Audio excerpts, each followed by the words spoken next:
תגיעו להסכמות. שלום לפרופסור יאיר שגיא מאוניברסיטת חיפה ויושב ראש פורום המשפטנים. שלום רב, שמח להיות פה. אז אנחנו עסקנו לא מעט גם בתוכנית הזאת וגם בתוכניות אחרות בערוץ הכנסת בכל הסוגיות של המתווה. אני רוצה דווקא לשאול אותך לגבי איזה נקודות מרכזיות שאתה רואה בהן כשלים, או הפוך, אתה רואה בהן יתרונות גדולות בכל מה שקשור למתווה הזה.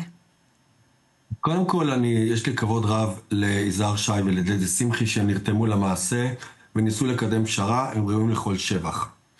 יחד עם זאת, המתווה כפי שהוא הוצג בכנסת הוא כולל בעיות קשות.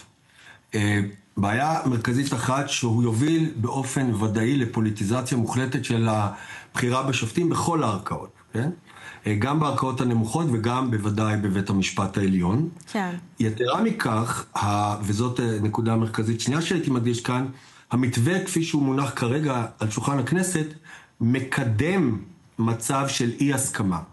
כלומר, יש לנו פה פשרה שהמוטיבציה אחריה, הראויה, היא לנסות להוציא אותנו מהמבוי סתום, אבל המנגנון עצמו הוא מקדם מבוי סתום, מכיוון שהוא קובע שאם לא מגיעים להסכמה, הצד אחד יכול להציע כעבור זמן 3 אנשים מצידו, ופשוט להכתיב את התוצאה. הדבר הזה הוא מסוכן מאוד. הדבר הזה אומר שכל אחד מהצדדים, קודם כל לא יסכים. מה יש לו להפסיד? הוא לא יסכים, תחלוף שנה, כן. ואז הוא יוכל להכתיב בעצם את המועמד. ולכן, במקום שאנחנו נצא לפשרה, לדרך חדשה, אנחנו נמצא את עצמנו מגיעים למבוי סתום, אחר מבוי סתום, אחר מבוי סתום, ואני רוצה להזכיר שכרגע עוד מעט, בספטמבר 25, יחסרו לנו כבר 3 שופטים בבית המשפט העליון. הדבר הזה משפיע עליכם, על הציבור כולו, כן? בית משפט עליון שפועל בהרכב חסר, זה בית משפט עליון שלא יכול לשאת במסע הכבד שמונח על כתפיו. כן, ומצד שני, יהיו שיגידו לך, בסוף הוועדה הזאת היה שם מובנה וטו לשופטים, לבית המשפט העליון. נציגי הציבור, לפחות מטעם הקואליציה, לא באמת הצליחו לעשות שינויים אמיתיים, כי בסוף אנחנו יודעים ששלושת שופטי בית המשפט העליון, אם זה בין אם ההחלטה טובה או ההחלטה לא טובה, הם מצביעים ביחד, והיה צורך לבטל את זה. מה אתה חושב על הדברים האלה?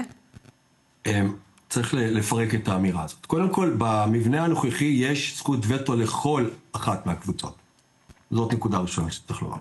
עכשיו, הסיבה שניתן משקל מיוחד... למה זכות וטו לכל אחת מהקבוצות? אנחנו מדברים על 9 חברים. לפי חוק סער. כן. לפי חוק סער צריך רוב של 7. נכון. מה שאומר שגם הקואליציה יכולה לחסום, הקואליציה יכולה לחסום, מינוי של שופט. נכון, אבל האופוזיציה לא יכולה, והשופטים, ובכלל צריך לומר, השופטים יכולים לחסום גם הם, והקואליציה בדרך כלל היא מורכבת מיותר גיוון בקולות שלה, פשוט כי כך זה הפוליטיקה, בניגוד לשופטים שמגיעים, אתה יודע, מתוך 15, קוורום של 15, בדרך כלל העמדה שלהם היא מאוד אחידה. אז ראינה מה קורה בוועדה לבחירת שופטים כרגע. אין שונות בין נציגי הקואליציה, כן?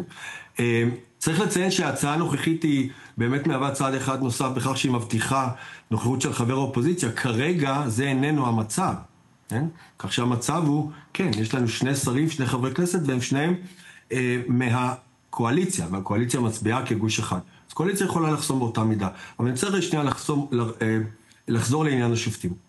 הנוכחות של השופטים וגם של נציגי לשכת עורכי הדין, הם לא נמצאים שם מתוך איזשהו רצון לשמור על האינטרס האישי.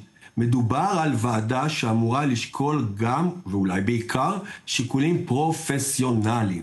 אני רוצה להזכיר לכולם, בית המשפט העליון שלנו, בניגוד לרושם שמתקבל, עוסק בעיקר בתביעות אזרחיות ופליליות רגילות.